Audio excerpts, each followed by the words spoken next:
Seja bem-vindo ao canal Futebolaço, eu sou o Dieguinho. Tá entrando no ar mais um pós-jogo do Dieguinho, Fluminense 1, Vasco 1.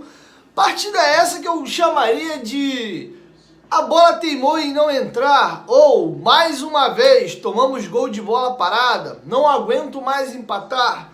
Você pode analisar o jogo hoje por várias óticas, né? Focar na reincidência de um gol de bola parada, no excesso de empate, ou ficar, assim, satisfeito com a atuação de alguns jogadores. E hoje o destaque vai todo para a base. Principalmente aí o Gabriel Peck, para mim, fez um jogo linear, jogou bem o jogo inteiro, desde o começo do jogo até o final. O Gabriel Peck hoje foi praticamente impecável. Só não vou dar uma nota 10 para ele ali, que se ele coloca um pouquinho mais de força ali, ele teria feito 2-1 num contra-ataque bonito do Vasco no segundo tempo. Vou falar com mais detalhe disso mais à frente um pouquinho. Mas um jogador que desde o início do jogo já estava se destacando muito no quesito defensivo. Eu vi o Gabriel Peck roubar várias bolas pelo aquele lado esquerdo de ataque do Fluminense, a ponto do Roger pegar o Nenê que estava jogando por ali e jogar para o outro lado, porque o Nenê não ganhava uma do Peck. O Peck roubou várias bolas do Nenê e interceptou alguns passes do Nenê por aquele lado ali. O Gabriel Peck, para mim, fez um excelente jogo hoje, merecia ter guardado um golzinho. Até aqui o artilheiro do Vasco, até falei lá no Twitter, o Gabriel Peck vem passando um processo de constante evolução. Ele surgiu magrelo, filezinho de borboleta, muito mal, né? Voltou para a base, fizeram um trabalho de massa muscular com ele, ele ganhou 4 quilos e começou a arrebentar já no sub-20, fazendo gols ali nas semifinais e final da Copa do Brasil, fazendo gol na final e na semifinal do Campeonato Carioca, e aí volta o time principal, já melhora um pouco, começou a entrar melhor que o Thales, quando o Thales saiu no segundo tempo, fez um golzinho contra o Bragantino, um gol de oportunismo, característica essa que ele vem mostrando, né? Porque os 3 gols do Peck até aqui no Campeonato Carioca também são de oportunismo. Uma bola brigada do Carlinhos ali que sobra para ele, um outro chute que sobra e um escanteio, num espirra ali contra o Macaé, ele bota a bola para dentro. Então é um jogador que, cara, tá me agradando muito, é um jogador com confiança. O Gabriel pega a bola, vai para dentro, segura a bola, balança, usa o corpo e, cara, 3 pulmões hoje, foi um motorzinho. Até sair, ele saiu faltando 1 minuto e meio para acabar o jogo. A última mexida ali do Marcelo Cabo foi com 47 minutos e meio. E o Peck lá e cá, atacando, defendendo.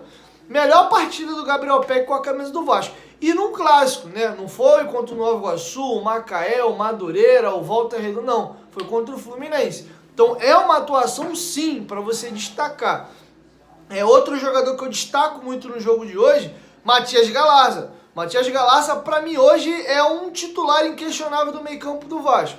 Você hoje, pelo que vem jogando, coloca num primeiro momento o Marquinhos Gabriel como o meio armador do time, mas não tem uma convicção ainda, quero ver mais. Mas você olha pro banco, você olha ao redor, não tem ninguém. O Carlinhos maluco, esse aí, enfim, é só colocar na última mesmo, não tem ninguém, vai o Carlinhos. Inclusive, pela partida que fez hoje, entrando no segundo tempo, jogando na sua, o Laranjeira jogou de 10 armador, saiu o Carlinhos no segundo tempo, entrou ele. Vou falar um pouco mais com calma dessas mudanças do Cabo mais à frente.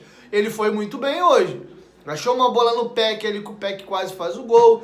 Chutou uma bola de fora da área ali com algum perigo. O lance ali de um possível pênalti ali da mão do Calegari, eu acho, não sei, o Gabriel, alguma coisa lá. Ele tava no lance, quase faz um gol, tem uma bola cruzada do Léo Matos ali, ele chega batendo, o Marcos Felipe faz uma boa defesa. Ele ali em 25 minutos criou muito mais oportunidade de gol do que o Carlinhos. E é um jogador que é meia de origem, ele quebrou galho jogando de falso 9, não é a dele, e ele também sabe jogar pelos lados, ele joga nas 4 funções ali, mas quebrando galho, mas a função dele mesmo de origem é camisa 10 armador, né? Então acho que nessa minha, pelo menos na minha linha de raciocínio, na minha ótica aqui, hoje é Marquinhos Gabriel, Laranjeira Carlinhos. Carlinhos pra mim tá na última, o último da fila aí.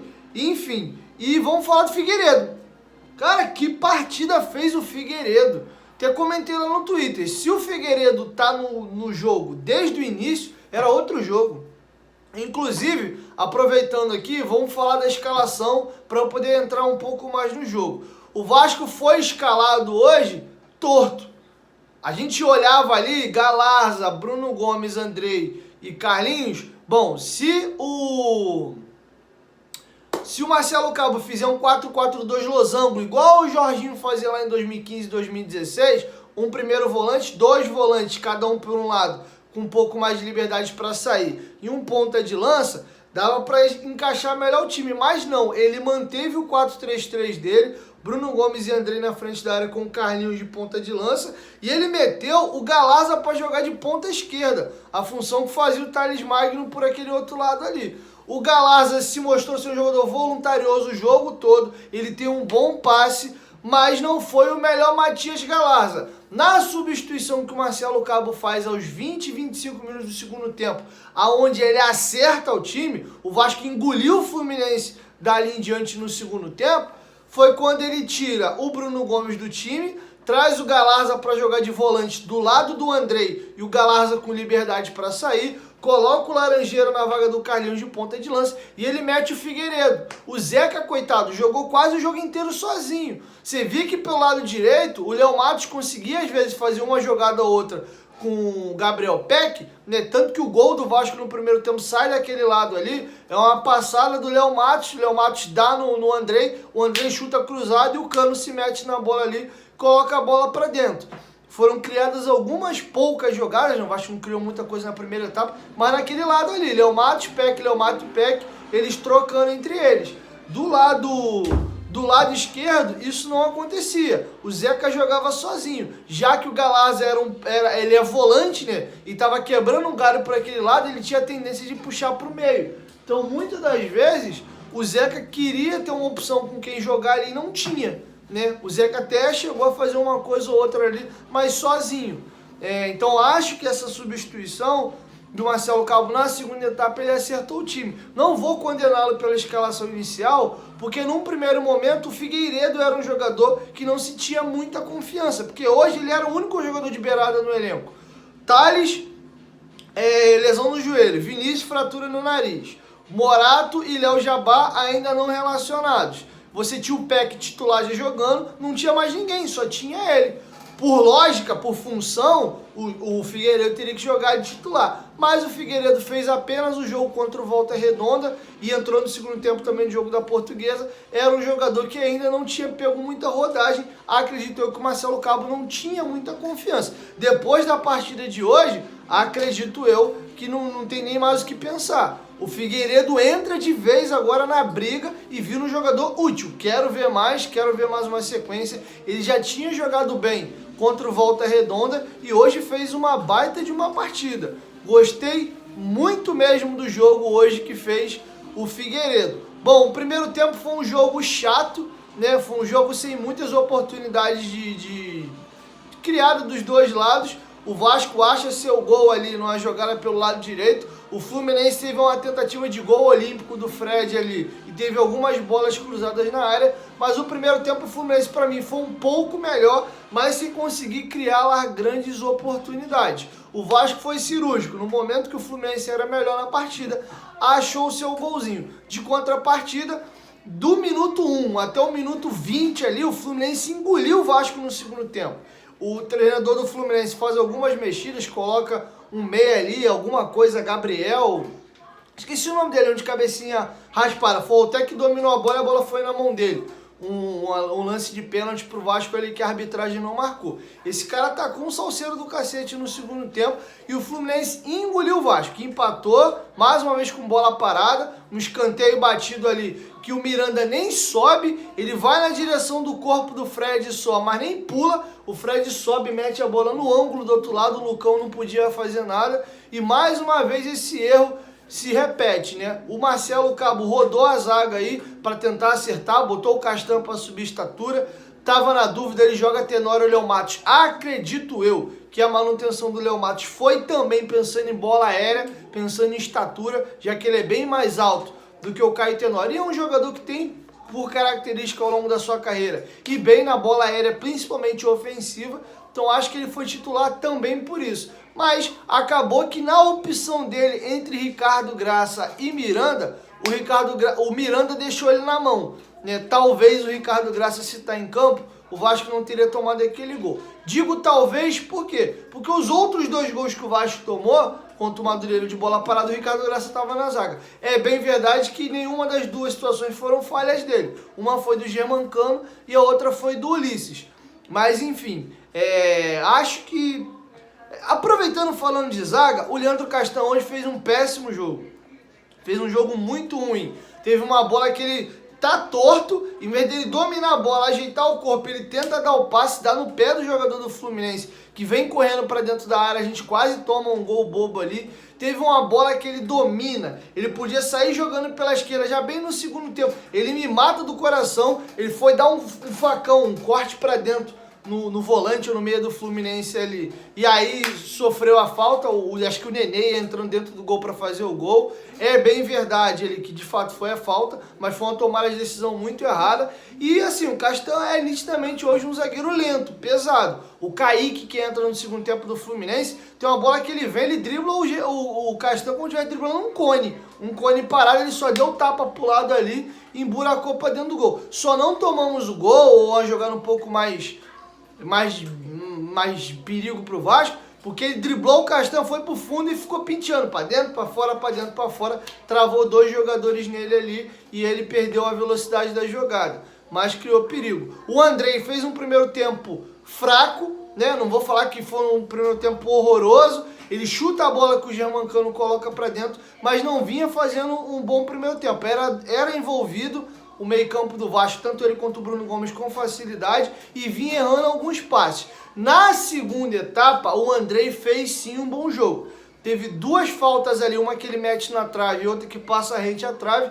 E a jogada que eu falei para vocês, que o Gabriel Peck finaliza e o goleiro faz uma bela defesa, ela surge de um lançamento bonito do Andrei pro Laranjeira. O Laranjeira domina, o Germancano faz o facão em diagonal, ele dá um drible para dentro, não dá no cano e rola no Peck. O Peck domina, bate cruzado e o goleiro faz uma bela defesa. Então se tem pelo menos aqui, ó, 3 chances importantes do Vasco que vieram com origem do Andrei. 2 faltas, né? E esse lançamento dele pro Laranjeira. E o próprio segundo tempo ele melhorou, foi acertando um pouco mais o passe.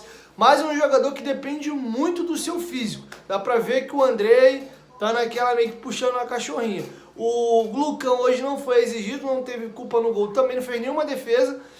O Léo Matos continua com aquele excesso de vontade dele. Teve um lance que o Cabo ficou maluco. Salvo engano, foi o lance que originou o escanteio que o Vasco toma o gol do Fred. Ou ele já ia entrando igual um maluco no jogador do Fluminense.